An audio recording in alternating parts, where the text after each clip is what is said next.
spent a bit of time speaking about Uganda yesterday. But there's something coming big for the rest of the continent. The APO Group is set to launch a new content distribution of news via radio service offerings across the continent.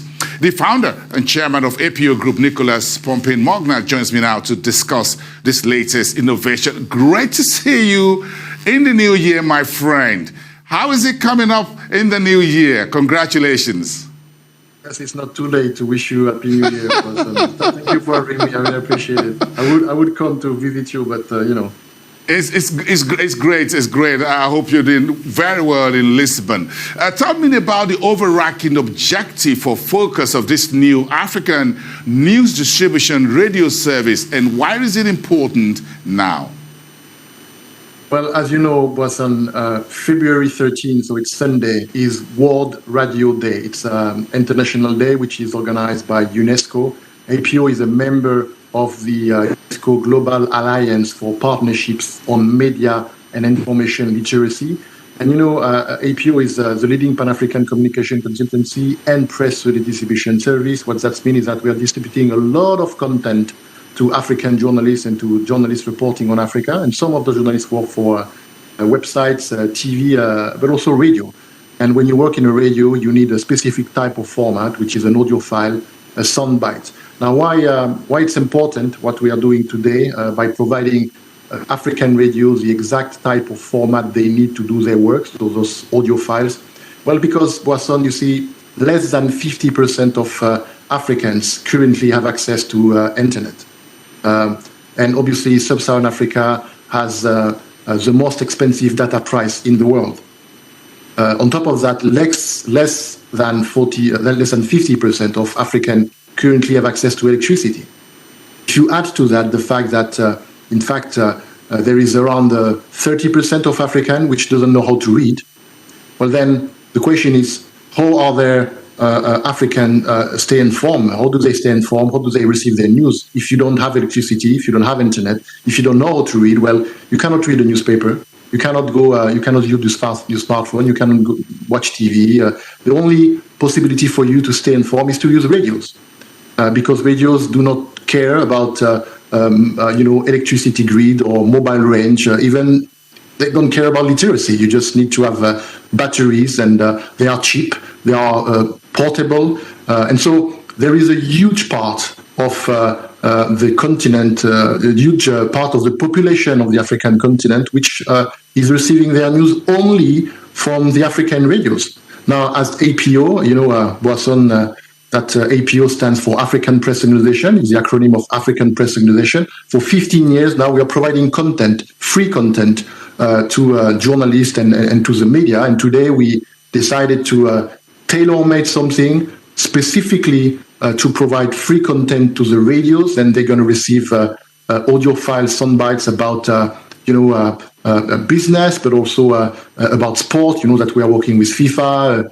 NBA, Olympique de Marseille, Basketball Africa League, rugby. So a full range of stories and industry coming from all over the continent in different languages. Also, we have a partnership since last year with the African Union of Broadcasting, which is the organization gathering the leading TV station and radios across the continent. And through that partnership, all this content, those soundbites, those audio files, will be also made available for free to radios and radios in Africa and also in the world, because African Union Broadcasting has a partnership with the European Broadcasting Union. So it's also a way for us to make sure African stories, African news, under the form of audio file, are also made available to radios across the world. You spent a number of years, APO Group, distributing news content across Africa. Tell us about your experience at APO Group, Nicolas. Well, if you refer to my personal experience, you know, I was a journalist. One day I told myself, well, it's not okay that it's so difficult for an international media to receive information and press release and statement coming from Africa. And so as a result, because the international media are not receiving the press release from, the African Development Bank and the companies investing or growing from the continent, they still continue to convey that narrative about the hopeless continent, etc. And this was 15 years ago. 15 years ago, I was a journalist, and I realized that something needs to be done. And I created APO Group, the African Press Organization, first as a press release distribution service. Well, I have to say, I think we come a very long way. I mean, we did a lot of things. We partner with amazing people. The company is growing very fast. Our clients are very happy, and we are making a difference.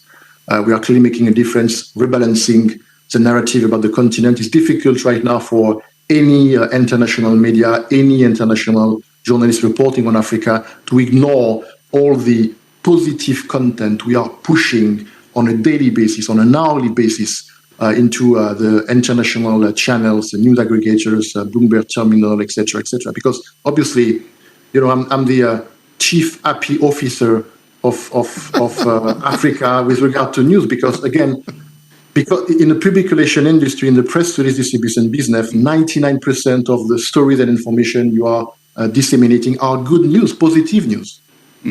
I'm interested because, again, you talked about the positive news.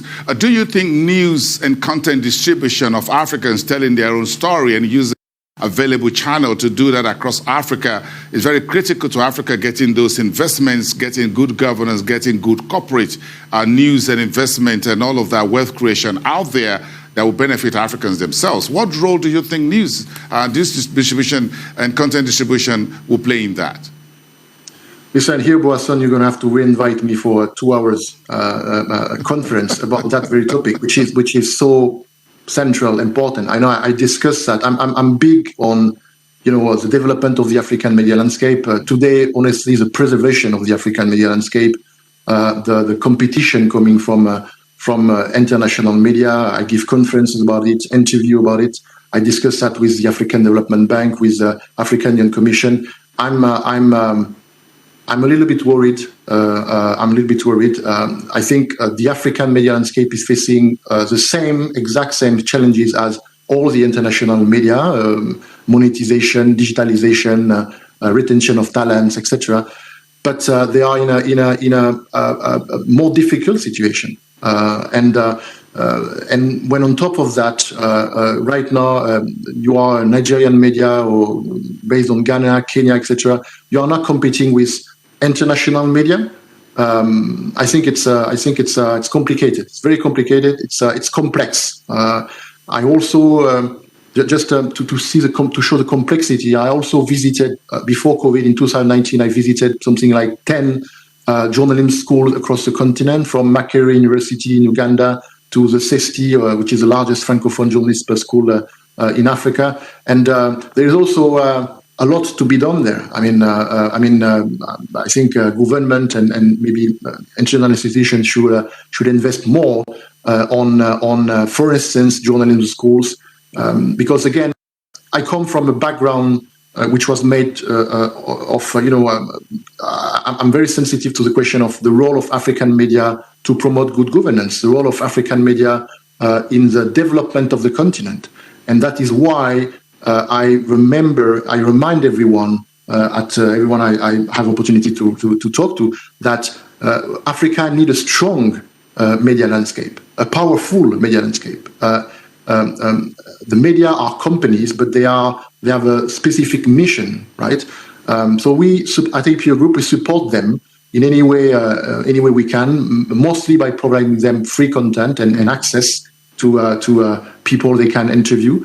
Again, it will take a few hours to answer that question. Yes, I know, Nicolas. We congratulate you and the rest of your team at APO Group for bringing news and news content about Africa to the last mile. Because, like you said, if you're using the radio, you're hitting the man somewhere in Sudan, in northern Nigeria, elsewhere across the continent.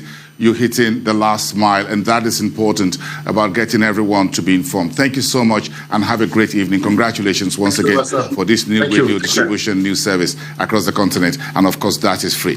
We'll be digesting